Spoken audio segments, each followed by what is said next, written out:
This sermon is about one of the oldest problems ever to afflict the church. It was there when the church began, and it's even mentioned way back in the law. And when I say when the church began, I mean the Old Testament church. If you'll turn back to Leviticus, the 19th chapter, I want to give you what might come almost as a surprise if you're not already aware it's there, because it seems like such a New Testament principle. In Leviticus 19, and we're back in the basis of the law, verse 16, "Thou shalt not go up and down as a talebearer among thy people. Neither shall you stand against the blood of your neighbor. I am the Lord." So, talebearing was a sin from day one, right from the very beginning.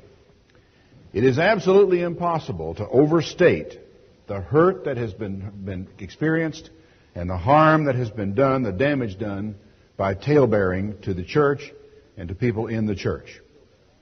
Talebearing is, without a doubt, the primary single cause of the breakup of churches, the separation of friends, the destruction of reputations, and the destruction of relationships. Now, I've been at this a long time. I've been preaching for something like 30-odd years now. And I have, in that period of time, preached my share of sermons on the subject. So has every other preacher that I know about preached his share of sermons on the subject. And since there has been no observable improvement in the past 30 years, I have to conclude that though a talebearer here or a talebearer there might have repented at our preaching, he or she must have been immediately replaced by another one. Either that, or they are so plentiful that weeding one out here or there makes no discernible difference. There is, however, another possibility. That when we finally track down this rare bird called the yellow-breasted tale-teller, we find, as Pogo said, we have found the enemy, and he is us. Because truth is, every one of us has played the role from time to time, and as often as not, we are completely unaware of what we are doing. Now today, since I have been so ineffective in the past at changing talebearers' minds, I am not going to rail against the talebearers. At least I'm not going to rail much against the talebearers. Rather, I'm going to deal with how to protect yourself and the church from the ravages of talebearing by others, and talebearing by ourselves. And a nice place to start to lay out the principles of the protection of the church, the protection of yourself against talebearing, is with the law. What the law says and what the law reveals. Leviticus 19:16, where I started. It says, "You shall not go up and down as a talebearer among your people, neither shall you stand against the blood of your neighbor. I am the Lord. You shall not hate your brother in your heart. You shall in any wise rebuke your neighbor and not suffer sin upon him. You shall not avenge nor bear any grudge against the children of your people, but you shall love your neighbor as yourself. I am the Lord." Now, someone that really didn't know the difference, really didn't understand the Old Testament would probably look at that with total surprise and say, "My, isn't that a New Testament teaching?" It has to do with the heart. It has to do with the attitude. This is not a law that is simply accomplished by cutting the throat of an animal or by physically going here or going there or kneeling at this and going through this ritual or the other one. These are things that have to do with the way we think and the way we feel. And there are 4 really serious, important points to be learned in this passage. Number 1, talebearing is a sin. Now, in addition to knowing that, it's important for you to know one other thing. It is possible for you to participate in the sins of other people. Now, when it comes to talebearing, how do you do that? Well, in a lot of ways you can go about it. For example, someone is sitting here telling you a story about Mr. X. One way you can do it is you can add to the story. You can tell him something about Mr. X that he doesn't know. And therefore you beef up, give a greater foundation to, and greater credibility to the story that he is telling about Mr. X. Another way that you can participate in the sin is to support the story. To say, "Oh yeah, I agree. I think you're absolutely right in what you're saying." Or another way is merely to acquiesce in the story. That is, to fail to deny the allegation or to take exception with the allegation, to say, "Oh, really, is that so? I see. The non-committal, and the effect that that sometimes has. Now, it's funny how this type of thing works. I remember many years ago, in another religious organization which shall remain nameless, I was in a fairly significant position in that organization, a position of responsibility, and on more than one occasion, it's happened to me with the same person at least twice, and it may have happened 3 times. But what was happening is that I would go out to dinner with, let's say, Mr. A. And I would sit down and we would be chatting, and naturally, because we are interested in this whole panoply of people who are in the work, one of the chief conversations is other people. Naturally, you talk about other people. Well, while I was out to dinner with Mr. A, in the process of our conversation, discussed Mr. X and Mr. Y at some length, and rather critically, I might add, in the course of the conversations. This has happened to all of us. You may not realize the extent to which it happens, but it happens all the time. He mentioned a number of things rather critically. And I would say, oh, really? I see. You think so?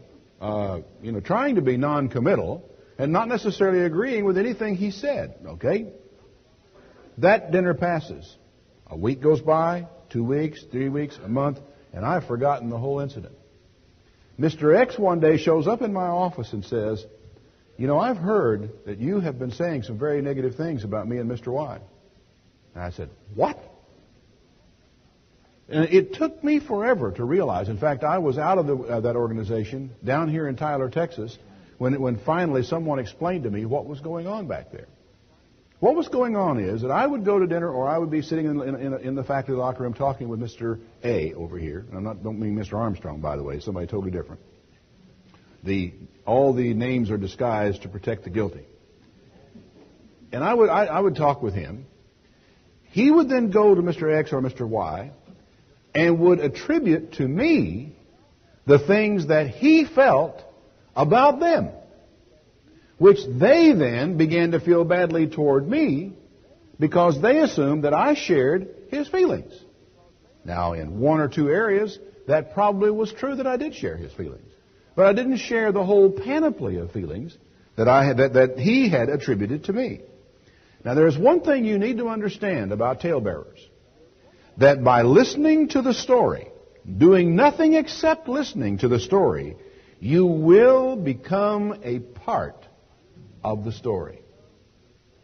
I had never really quite understood that. I had never really got that through my mind. I had sort of felt that confidential, conversations you had between friends and between ministers, and when you would discuss certain problems and wish you could find solution to it, you sort of thought and hoped that sort of thing would be treated with confidence and wouldn't go off and be used in that way. Even in situations where you have a legitimate criticism to offer, you would hope that it would stay where it is. Folks, it's a vain hope.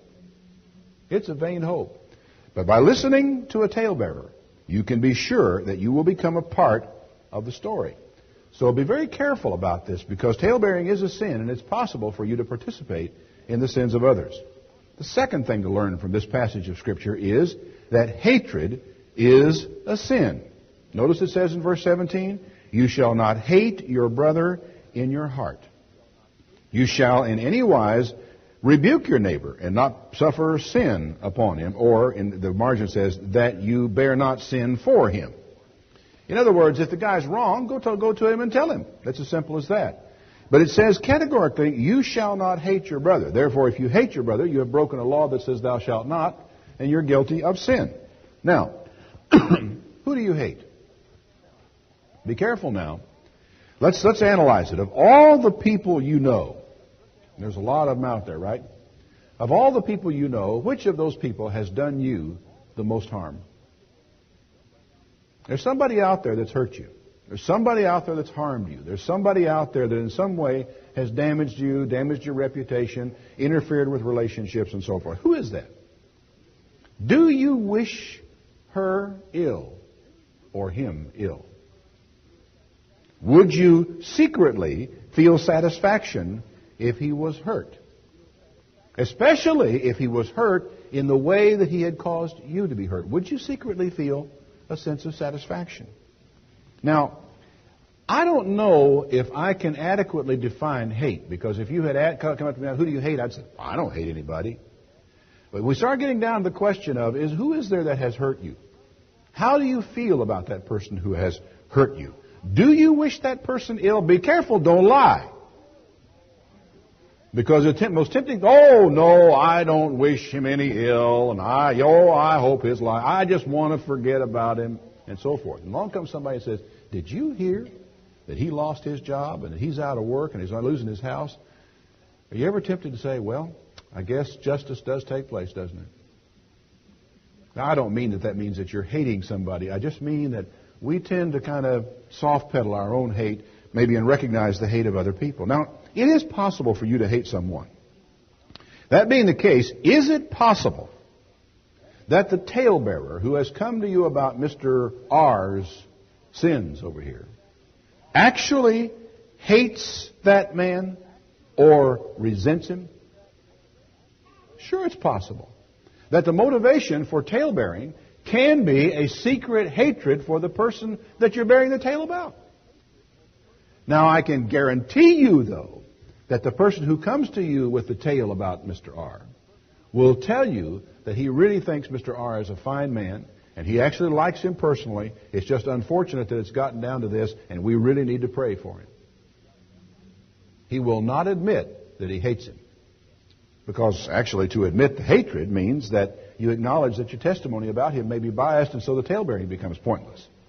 A talebearer's testimony is rarely, it's just never unbiased. The talebearer is actually trying to infect you with his own feelings. It's not enough that he hates this person.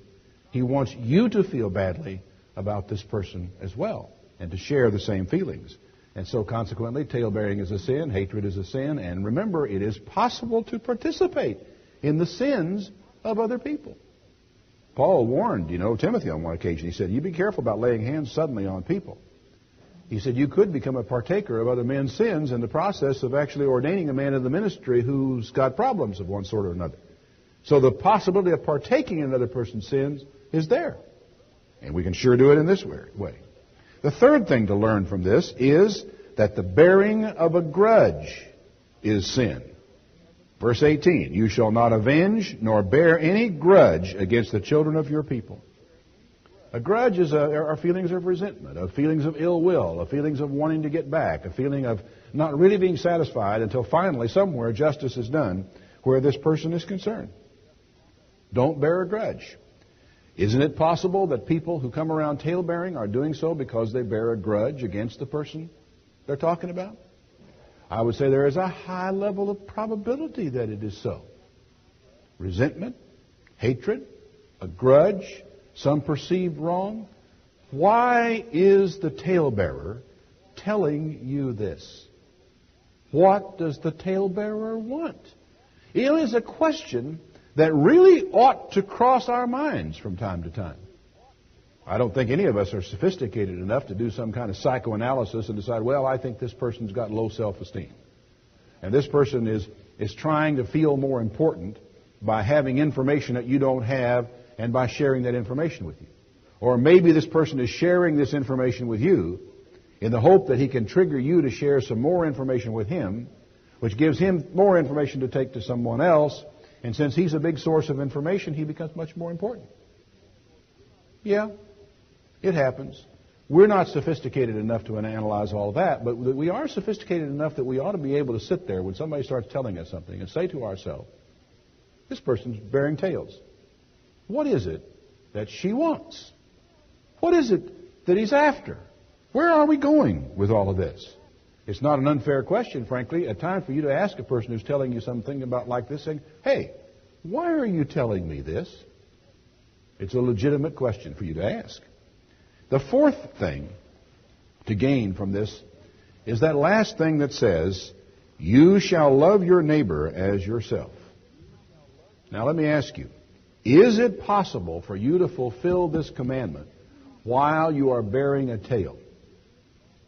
Is it possible that the person who's bearing bad news to you about somebody you know, somebody you respect, somebody you like, is it even remotely possible that that person who is a talebearer loves that person? And that's the reason why he's telling him that? Is it even remotely possible that he loves you? And that's the reason why he's telling you? because He loves you so much. Loving His neighbor as I think my neighbor should know everything I know, right? It's love of neighbor that's motivating all of this. Well, even in the stating of it, you show the absurdity of it. Now, this passage in Leviticus is a part of what the Bible calls the Holiness Code.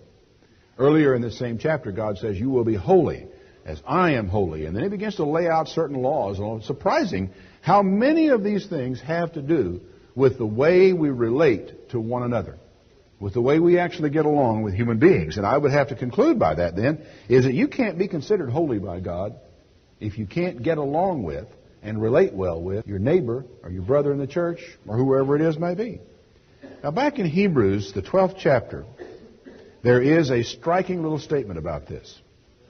Remember that this statement that we just read in Leviticus is a part of a code that says, be you holy, even as I am holy. And one of the ways you do it is you don't go up and down as a talebearer among your people.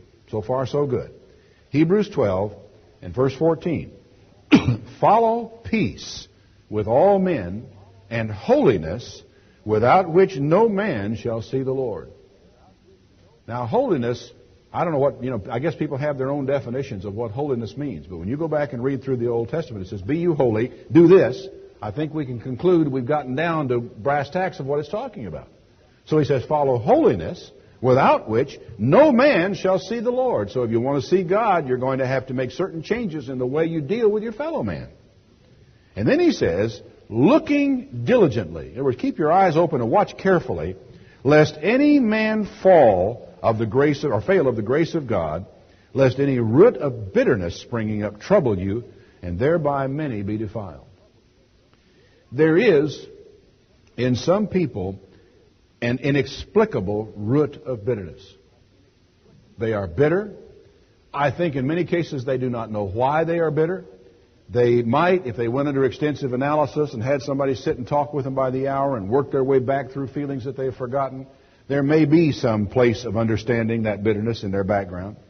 But what's interesting about this root of bitterness as it begins to work, it may not relate at all to the person who is being maligned by the person who has the root of bitterness. In other words, they may not be bitter toward him or bitter toward her. They are simply bitter. That a root of bitterness has gotten down inside of them. It's not related to the person. It's not related to the case at hand. What you are dealing with is a person who simply cannot find it in themselves to be happy. And they are constantly looking for reasons to explain why they're not happy. And maybe it's this person, or maybe it's what she did, or maybe it's what he said. And that bitterness can end up defiling, according to Paul, many, many people. Diligence, vigilance is required, because it can cause you and other people a lot of trouble. Several times over the years, I have seen a strange phenomenon. I marvel at this phenomenon. I to this day have difficulty understanding it, although what I'm talking about today may enlighten us all on it at least a little bit. The phenomenon is this. It's a church or a fellowship group that is divided into at least two parts. The two parts are angry at one another and suspicious of one another. Both groups, because I in many cases have known both sides of the equation and known them both sides very well, both groups are composed of good-hearted, well-meaning people. Good-hearted, well-meaning people who love God, who believe in God, obey God's law, keep the Feast of Tabernacles, keep the Sabbath day, and as far as their lifestyles are concerned, the groups are indiscernible from one another. And yet they have come to the place to where they are suspicious of one another and badly divided and oftentimes very angry with one another. How does that happen? You can go to one of the groups and you can try to tell them, hey, these people over here mean well. They're not trying to do you any harm, and they won't have it. And you can go to these people and you try to tell them the same thing about that group, and they won't have it. What's going on? Well, I think the answer is found in a remarkable passage back in the book of Proverbs. Now, it's remarkable in a couple of ways. One is so much of the Proverbs is composed of just one verse. And the verse is tossed out there. You read the verse and you have to think about it for a while. and then go on. This is remarkable in the sense that it's a passage that runs 7 verses actually. Proverbs 26, and I'm going to read the whole passage first, and then I want to come back and comment on it just a little bit. Proverbs 26, and I'll begin reading in verse 20. Where there is no wood, the fire goes out. So where there is no talebearer, the strife ceases. As coals are to burning coals, and wood is to fire, so is a contentious man to kindle strife. The words of a talebearer are like wounds. They go down to the innermost parts of the belly. Burning lips and a wicked heart are like a potsherd covered with silver dross. He that hates dissembles with his lips, and he lays up deceit within him. When he speaks fair, believe him not, for there are 7 abominations in his heart. Whose hatred is covered by deceit, his wickedness shall be showed before the whole congregation. Now, verse 20, where no wood is, there the fire goes out. So where there is no talebearer, the strife ceases. Here's the principle I draw.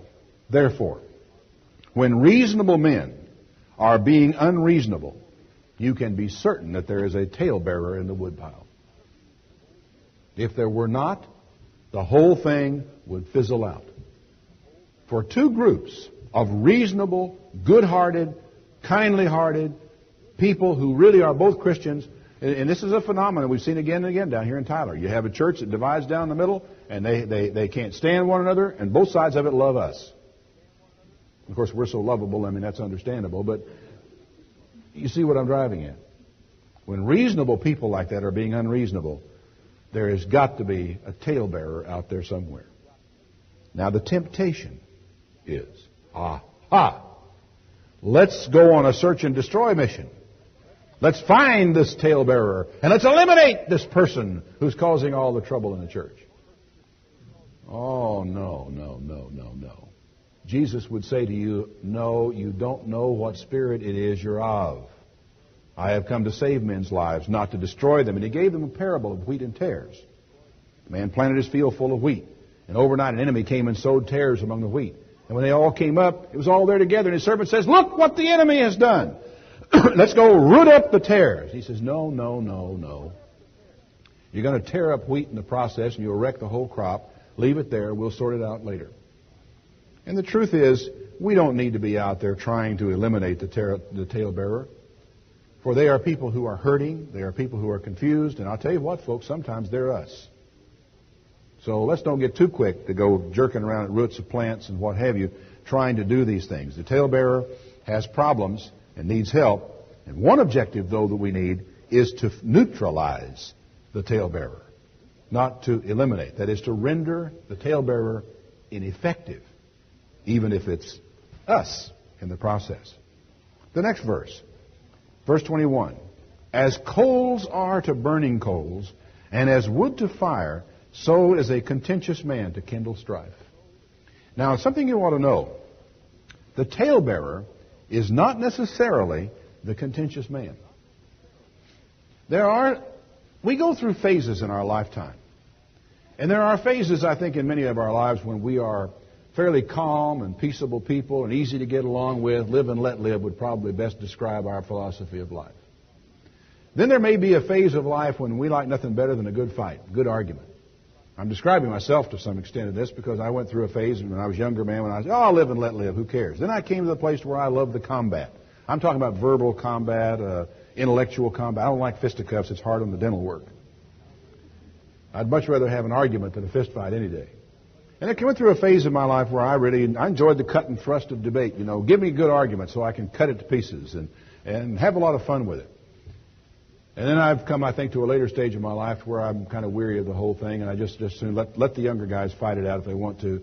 I know where Christ is. I know what God has told me to do. I'm trying to be obedient to God, and I feel sorry for people who are still struggling with that old demon and wanting to fight in the way they go about. But there are people who are in contentious phases of their life all the time. The talebearer can light the fire, but he may depend on you to keep it burning. So you have the one who starts it, but then it takes more to keep it going. The argumentative, the contentious. A contentious person is a person who wants to continue the battle. Now, his motives may be good. It may be that he wants vindication. He's been accused of wrong, and he says, I am going to be seen to be right. I am going to have my reputation cleaned up. I want to be sure that everybody sees that what I was doing was right, and I meant that it was right. So he's going to fight until such time as he gets vindication. Now, on the other side of an issue is somebody who feels exactly the same way, or who feels, there's no way I can give that man what he's asking for. I mean, it'd puff his head up like a watermelon. And so they won't give in, and he won't give in, and on it goes. And so you've got the talebearer who's created a problem. But then you've got contentious men who keep the problem alive and who keep it going. Proverbs 26:22, the next verse. The words of the talebearer are like wounds, and they go down to the innermost part of the belly. It really does hurt.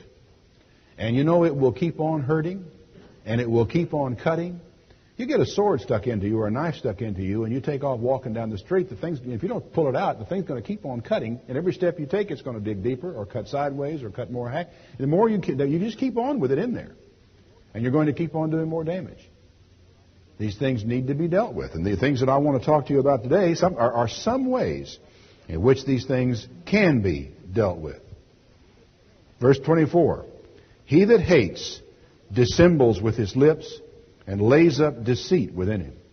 Now this is an interesting thing, because the first person the hater deceives is himself.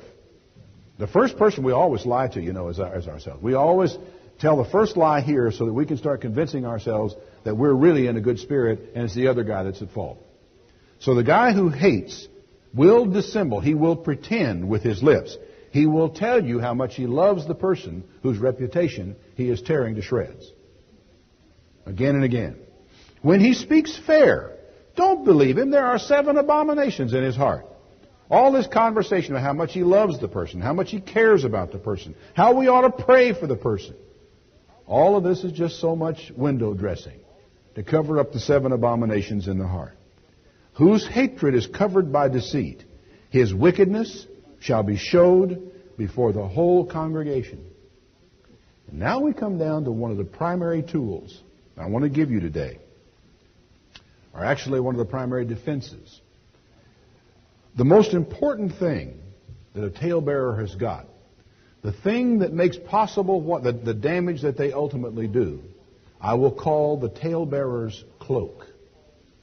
It's a combination of dishonesty and deceit and pretense coupled with secrecy, which makes it all possible.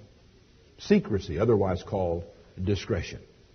Otherwise called, hey, I hope you'll keep this to yourself. I hope you won't tell anyone that I told you this. This is the essential cloak that makes it all possible. And if you want to help the church, and if you want to protect yourself in the long run, you will take away the talebearer's cloak. How do you do that? Well, you do not cooperate by allowing any secrecy or anonymity to the talebearer. You do not read anonymous letters. You say, oh, well, I can handle it. I'll deal with it. No. Just don't read an anonymous letter. Don't you, when you open a letter, don't you open it up and look at the back, see who signed it? Don't you? I always do. I like to say, who's this letter from? Especially the first sentence gets out and I find that's critical. I want, who's it from? And if there's no name at the bottom, you know where mine goes? It goes straight in the trash can. I'll tell all of you here, all of you on the tape program, that if you're going to think you're having any fun by sending me an anonymous letter, all your fun is going straight into my trash can as soon as it gets to my office, my desk, my home, or wherever you send it. It won't matter. It will not be read. I don't read anonymous letters. Hang up on callers who will not give their name. Hello, Mr. Dart. I feel like something has come up that I really need to talk to you about. Who's calling, please? May I know your name? Well, I'd really rather not say. I'm sorry. I won't talk to you. Now, I have made an exception with that to people who call me who are ex-Worldwide Church of God members who are still suffering from paranoia, the institutional paranoia that's bothered them in that organization. Because they're not calling me to tell me something bad about one of my brothers or one of you people in here. They're calling me to try to sort out their feelings about an organization that they feel has betrayed them and turned their back on them. So I do make exceptions in some cases on anonymous caller. It depends on what they're going to talk about. But as soon as an anonymous caller tells me he's got some kind of gossip about this church, he's a dead letter. I'm sorry, I'm not going to talk to you now. Unless you're willing to tell me who you are, I'm not interested in what you have to say. Because I will. You've got to be able to trust me to use discretion in what I know and what you tell me. If you don't trust me that much, we've got nothing to talk about. And I think that should be true anytime anyone calls you. If they're calling you to ask if you've got a car for sale, or if you've got a house for rent, or if you're trying to sell a mural and you run an ad in the paper, what is your name? May I know who I'm talking to, please? Always know who you're talking to. And especially when it has something to do with the church. This is not easy. Your curiosity will eat a hole in you. But you must do it to break the cycle. And I'll tell you why. One, your knowing is a part of the talebearer's reward. Right? Your knowing, part of the reward, part of what he wants is for you to know. Deny him what he wants by simply throwing it in the trash basket or hanging up on it. Number two, your reaction is a part of the reward. We used to play a game in the Worldwide Church of God, which we jokingly called, See How High You Can Make Mr. Armstrong Jump. We would be out to lunch. We'll be on the airplane conversing or playing cards or something like that. Mr. Armstrong, have you heard or did you hear that? And then here comes the story about some outrageous thing that somebody had done. And the whole thing was just hear him say, what? And, we'd always joke about Mr. Herbert Armstrong making nice round holes in the ceiling over his chair. It's a game that is often played. Let's job somebody and let's see if we can make it. Your reaction is a part of the reward. And so you can help stop talebearing by not giving them the reward of your reaction. Another reason to do this, if you're especially on a telephone call, you can't. The letter is another matter, but the telephone call, anything you say becomes a part of his story. Anything. The one thing that you want to be a part of the story is, I called him and he refused to talk to me. That's okay to have that be a part of the story, but anything else becomes a part of it. Now, here is the really critical part. If you ever pass on, because talebearer will say, what's your name? They'll tell you their name, and then they'll tell you the tale. If you ever pass on what a talebearer tells you, always use their name. Always. Never protect a talebearer. I mean, after all, aren't you willing to stand behind things you say? If you aren't willing to stand behind them, well, what are you saying them for? Always use their name. Whenever somebody says, well, I've got to ask you not to tell anybody that, well, don't tell me. Don't tell me. Because anything you tell me, I will possibly tell. And if I do tell, I will tell people who told me. Because it's an important part of the process. You take away the secrecy, and you will take away, we've gone a long way toward curing the problem of talebearing in the church, because secrecy is the very essence of talebearing. And I am dead serious about this. Deadly serious about it. Because of the terrible harm that's been done.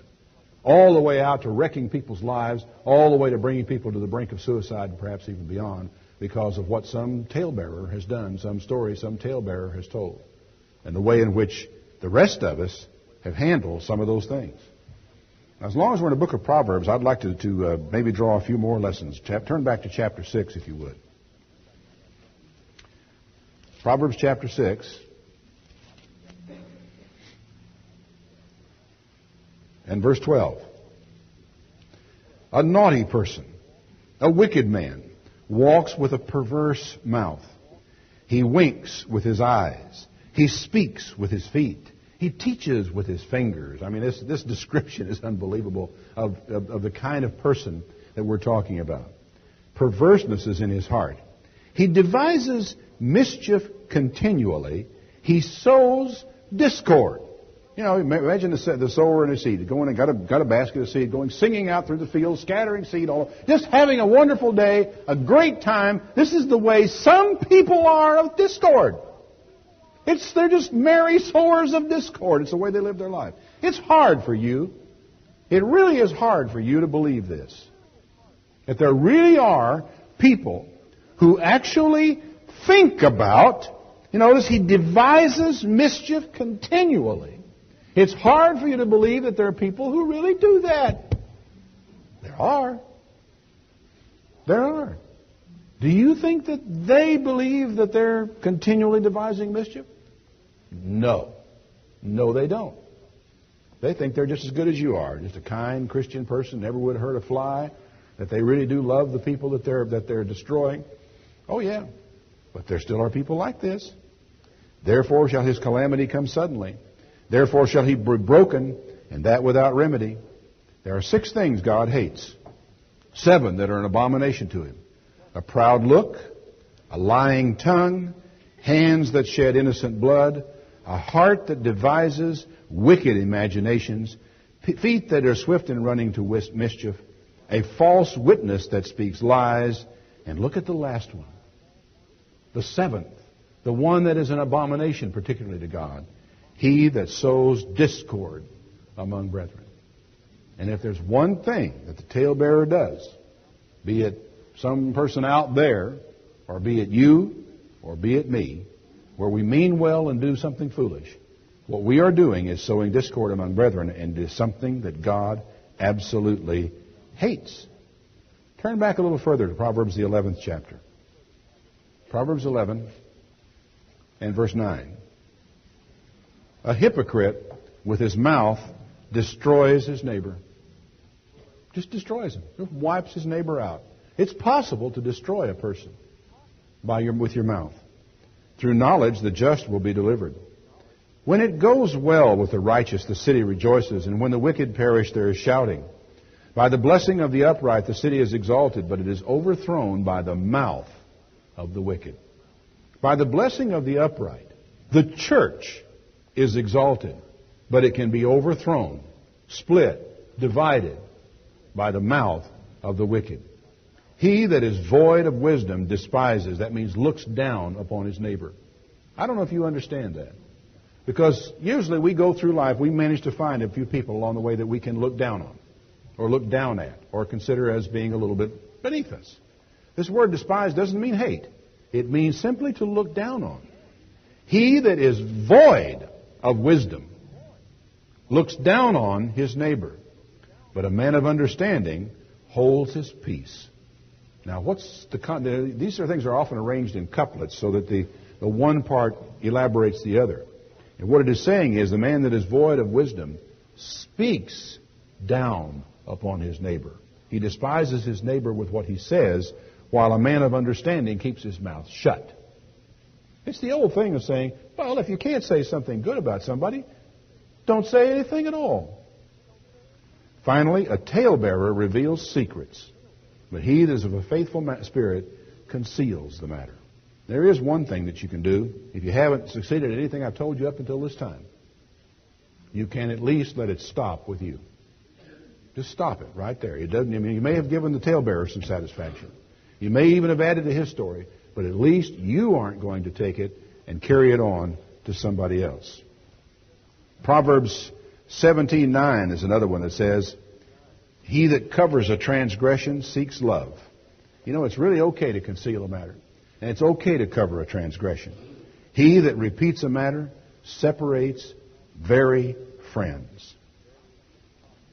And finally, I think in Proverbs would be where all the Proverbs that I'll use today. The last one is Proverbs 16 and verse 28. Now this one is again one of those that's going to be a little hard for you to believe, but you'd better believe it. Proverbs 16 and verse 28. A perverse man sows strife, and a whisperer separates chief friends. A violent man entices his neighbor and leads him into a way that is not good. He shuts his eyes to devise perverse things. Moving his lips, he brings evil to pass. Now, If I tell you that there's a person like this out there, you're going to have a hard time believing it. But what it is saying to you is that there is a man out here who is violent. And you should also understand that in the way the term is used here, violence is not necessarily hitting somebody on the chops with a doubled-up fist. That's good, clean, honest, abrupt rebuke, isn't it? The fist in the mouth. There's another kind of violence that is more dangerous, more insidious, and more harmful. Because you can heal up around your mouth. And you will feel better, and the pain will go away. But there's another kind of it that just doesn't go away. And it keeps on cutting, and it keeps on hurting. And that's the violence a man does with his lips. He shuts his eyes to devise perverse things. Do you know what that means? It means he doesn't have to have seen anything. What he is telling you may be an whole cloth fabrication. Close his eyes and say, let's see. What can I tell? Or he has seen both good and evil in a person, and he shuts his eyes to the things that would make what he's telling you a lie. Oh, he has seen what he told you, but he closed his eyes to other things that would have put the lie to the thing that he's told you. That there are people who will come to you with a tale about somebody you know, who will lie to you, who will manufacture it out of whole cloth, who will shut their eyes and refuse to see things that would change the story completely. They just don't want to do it. This person does not have to use a knife himself. He uses his lips and often uses them very well. The lesson from it, not everybody who says they mean well really does. There are people out there who simply don't. As long as we're close to Ecclesiastes, would you just turn a few pages back there to the 7th chapter? And right here is one of the most profound lessons you're ever going to learn. I hope you can get it. I hope you can hear it well. In Ecclesiastes, the 7th chapter, and beginning in verse 19, wisdom strengthens the wise more than 10 mighty men who are in the city. For there is not a just man upon the earth that does good and sins not. Yeah, that includes you. I really hate to disillusion you. But it says there's not a just man on the earth that does good and that doesn't sin. That's me. I'm not in that sense a just man that does good and never gets sinning in my life. I sin. You sin. All of us sin. Now, let me ask you something. Since you know that, why should it be a giant surprise to you if you find out which sin it is that I do? But it is, isn't it? In other words, it really shouldn't be news if I come to you and I tell you that somebody you know has committed a sin. Why is it news? Simply because I tell you which one. And that's all we're talking about. He goes on then to say, also take no heed unto all words that are spoken, lest you hear your servant curse you. For oftentimes also your own heart knows that you yourself likewise have cursed others. You know, there's not a person in this room, or who will hear this tape later, who in his relationship with other people always makes them happy. There's not a one of us here who's not going to irritate somebody. There's not going to be one of us here who's not going to... If you have enough relationship with someone, there is going to come a day when any given person you know may, when he leaves your presence, go into the house, slam the door, kick the dog, and say, all right, and several unprintable words about you. Do you want to hear them? Do you want to know about it? It says, you don't give heed to all words that are spoken, lest you hear your servant curse you. The fact is that people do grumble. And we say things we're sorry for. And we say things we didn't really mean. And after we've gone around and after we go back and apologize to the dog and pet the cat and we think about it for a while and we're sorry we did it and we ease our way over it and then we feel good about the other person again. And shouldn't it really be left there? Yeah, it really should. So consequently, if in the process of time you didn't really say those bad words to your dog, you said them to a friend of yours who said, boy, he is really upset with old so-and-so. You hear what he said? And he tells his friend. And it makes its way all around. And finally, it comes to you. Did you know that he said that you were a blank? Give not heed to every word that's spoken. Those people should not have brought that back to you. But since they did, just let it go. Just let it go. Most of the time, it's not worth the time of day. If you think that you are such a noble person that any slur on your character has to be dealt with, well, then go deal with it. But you know where to go deal with it? Just go right to the person and say, hey, I understand you've been upset with me. Could we talk about it? And the tale bearing and all of that stuff right then may, in that circumstance, serve at least one thing that's good. But don't ever use that as an excuse. Too often, we arrive at judgments about people that are kind of half-baked. Now, there's nothing unusual about that. We can't help making judgments. It's as natural as breathing. You walk in the room back here. I've never seen you before in my life, and because you're shaped a certain way, I start relating you to other people I know who were shaped like that. Because you have a facial type, and there are facial types. I see your face, and it makes me think of somebody I used to know, and I start putting you into categories. I mean, from the time we lay eyes on somebody, we start putting little labels on them and or pigeonholing them and sort of trying to identify them with other people we know. It's as natural as breathing. And it's okay, really, as long as you understand, which most of us do, that we have to make adjustments in these things as we go along. Okay? Here's the problem. When we have made a set of tentative judgments about somebody, and we pass that judgment on to a third party. Okay, so far so good. We continue on down our way, but that person to whom we pass the judgment on accepted our judgment with trust. They say, well, he wouldn't have told me that if it weren't true. And it takes on a different weight when you say, I saw this guy, I think this guy is maybe a little bit light in his shoes. Maybe he's a little bit effeminate. I wonder if he's a homosexual. And you tell somebody that. That person goes away with a much stronger impression than even you had, oddly enough, because of your reinforcement of it. Now, later on, you find out that you were just dead wrong and it was not true. So your judgment goes through the process of readjustment. You move all the little connection the wires around that identify who this person is, and you now say heterosexual. You got him all in the nice pigeonholes, and you feel totally different about him than you did before. What are you going to do about Mr. Third Party over here that you told that to? Pass that judgment on to? Can you straighten it out with him? If you remember it, you can. If you remember it, you can go catch him by the ear and say, hey, remember what I told you? It's not so.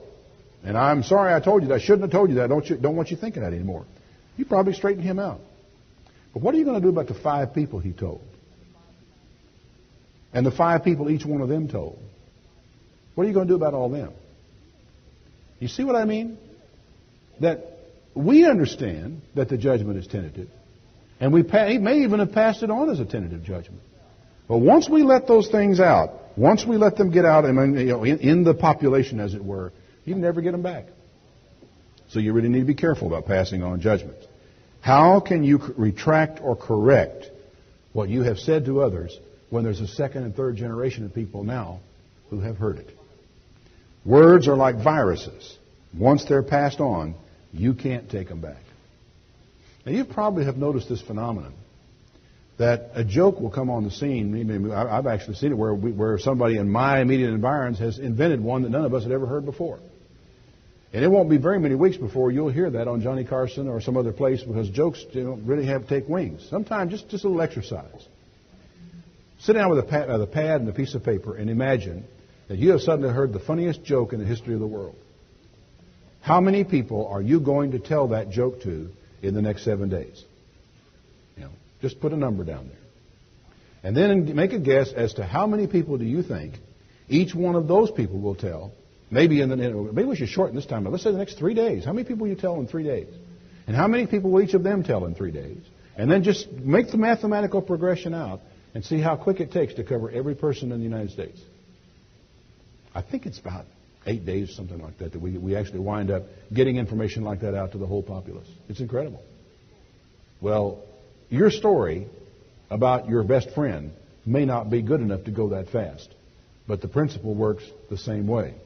You see, we don't tell this dirt to anybody we don't trust, do we? We only tell it to people we trust. The problem is, every one of those people has a different set of people that they trust. And they don't tell anybody they don't trust. They only tell people they trust. And each one of those only tells people they trust. And the first thing, since we're all in this congregation trustworthy people, we all know it's the way it goes. There's a psalm, Psalm 15, in verse 1, that might help us to get things in a little bit of perspective. Lord, who shall abide in your tabernacle? Who will dwell in your holy hill? Here's the person. He that walks uprightly, works righteously, and speaks the truth in his heart. He that backbites not with his tongue, nor does evil to his neighbor, nor takes up a reproach against his neighbor. Doesn't pick it up. Doesn't pass it on. Will not participate. And will not speak evil. I know it's hard, but it really does come back again to, if you can't say something good about him, don't say anything at all. Now, there's a passage of Scripture I want to go through with you because I think it helps us to understand this whole process a bit. It's the 12th chapter of Romans. Romans chapter 12. And I'm going to begin reading in verse 1. Because what we're after here is a kind of inoculation of ourselves against the damage and the ravages of talebearing in the church. In Romans 12, I beseech you, therefore, brethren, by the mercies of God, that you present your bodies a living sacrifice, holy, acceptable unto God, which is your reasonable service. And that you be not conformed to this world, but be transformed by the renewing of your mind, that you may prove that which is good and acceptable and perfect, the will of God. Now, when you start thinking about really addressing yourselves to these things, really paying attention to the things that are good and acceptable and perfect and the will of God, it's got to have an effect on your life. And so much of the passing around of dirt, gossip, talebearing, and so forth, it doesn't have anything to do with any of this stuff. For I say, through the grace given to me, to every man that is among you, not to think of himself more highly than he ought to think, but to think soberly, according as God has dealt to every man the measure of faith. Now, what does this have to do with it? Well, it is flattering to have someone confide in you and to have whisper secrets in your ears. You must be an important person, or they wouldn't bother. The truth is that one of the reasons that we are as susceptible to talebearing as we are, part of it's curiosity, but a great deal of it is it conveys a sense of importance. I matter. And do you realize that most of the dominant reason for the continuation of talebearing and the harm that it does in the church is the desire on the part of the persons involved to feel worthwhile, important, effective? The person who comes to you with this particular piece of information actually feels more important because he is conveying something to you that you do not know. It makes you feel important because you must be important enough for this person to call you or write you and tell you about whatever it is that's going on. And maybe if the 2 of us or the 3 of us or the 18 of us can get together and we can bring enough force to bear on this, we can change something, and therefore we will become very important players. One of the biggest considerations is that people are still looking, searching, reaching out for a sense of value in their lives, a feeling that my life counts, my life matters, I can affect things, I am important, I am of value. And talebearing is one of the ways in which people seek that thing which they feel they need. And it's a shame. It's a shame. Because that's something that we ought to be giving to one another anyway. That we ought to be making the people who come here feel important and needed and wanted and effective and useful and worthwhile. And people ought to be able to find within themselves that knowledge that their life was of so precious to God, that He gave His only begotten Son, that whosoever believes in Him might have everlasting life. He so loved the world. The value, the importance of our lives is expressed in the death of the Son of God. And yet we still have to chase around after these cheap expressions of it. Let every one of you think soberly and not to think of himself more highly than he ought to think. The person who is in that frame of mind, who has managed to make that a constant daily prayer, is not very likely to get caught up in this type of thing. For as we have many members in one body, and all members have not the same office, so we, being many, are one body in Christ, and every one members of one another. You know, if we could just understand and believe that the person who slanders your brother in the church slanders you, would that make a difference? You just believe that when someone slanders your brother, he's slandering you. Because we are all members of the same body. We are one body in Christ and members of one another. If one of us suffers, all of us suffer. Isn't that right? Isn't that the way it's supposed to be? One of us cries, the others cry. One of us weeps, the others weep. One of us laughs, the others laugh. One of us is slandered, we're all slandered. We're all hurt. Another question. Are you foolish enough to think that someone who comes to you and tells you a dirty secret about Mr. X will not just as freely tell your dirty secret to Mr. Y? Are you foolish enough to believe that? Are you foolish enough to trust a talebearer? That's what it boils down to. Because anyone who will tell a story to you will tell your story to somebody else. I don't know if you realize this or not, but one of the things that talebearer is after is disclosure. They disclose in the interest of hopefully having you disclose something to them. In verse 9, Paul tells us to abhor that which is evil and cleave to that which is good, and to be kindly affectioned to one another with brotherly love, in honor preferring one another. Not slothful in zeal, fervent in spirit, serving the Lord, rejoicing in hope, patient in tribulation, continuing instant in prayer, distributing to the necessity of saints, given to hospitality. Bless them that curse you, bless and curse not. Rejoice with them that weep, and rejoice and weep with them that weep. Now, you know, there's something to stop right there. Plainly, we have to know things about one another for this to work, don't we? I mean, how can I weep with you if I don't know you're crying? How can I laugh with you if I don't know you're rejoicing? I mean, I got to know if you lost your job in order to pray for you. I got to know if you got a new job in order to laugh with you. I mean, we have to share information about one another in order to weep with those that weep and rejoice with those that rejoice. But they must not be secret things, esoteric knowledge, whispered in the ear, harmful things, secrets. That's not the point. Verse 16, be of the same mind toward one another. Don't mind high things, but condescend to men of low estate, and don't be wise in your own conceits. Fact is that the talebearer is a person who is wise in his own conceits. We are the knowledgeable ones. We can handle the secret truth about these things, whereas many other people might not be able to handle them. Of course, one of the things we don't want the others to know is that we are the one who spread the rumor. So don't tell anyone I told you this, but should be followed, oh, I'm going to tell everyone you told me that. That is, if you want to cure the problem. Verse 17, recompense to no man evil for evil. Provide things honest in the sight of all men. If it be possible, as much as is within you, live peaceably with all men. But folks, that word possible is put in there because there are times when you need to be rude. There are times when you ought to be rude. And one of those times you ought to be rude is when someone is dumping garbage on you about a brother in the church. Hang up the phone. Tell them you don't want to hear it. Tell them, well, now that you've told me that, I'm going to go to the person and tell them that you have told me that, so you might as well get ready to make your peace with them.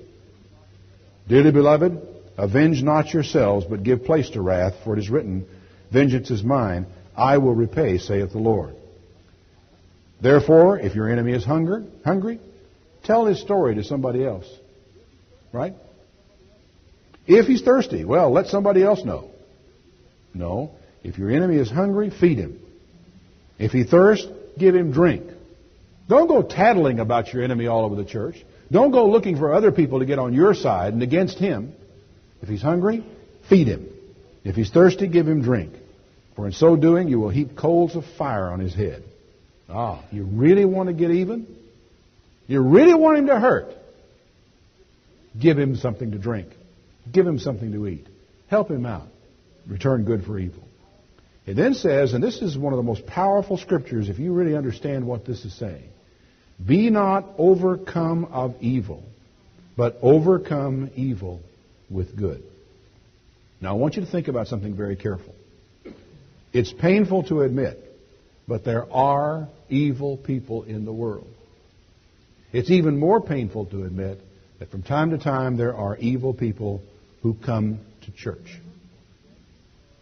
But never forget the parable of the wheat and the tares. In the rooting up of the one, you may root up the other. There's a time to root up and a time not to. And this is what I want you to understand. Disfellowshipping troublesome people can be a lazy person's response. Just get rid of them. Let's find them. Let's run them off. It's a lazy person's response because they just don't want to do the work of overcoming evil with good. And you see, that's the work that is at hand. Overcoming evil with good. For the church, the question is this.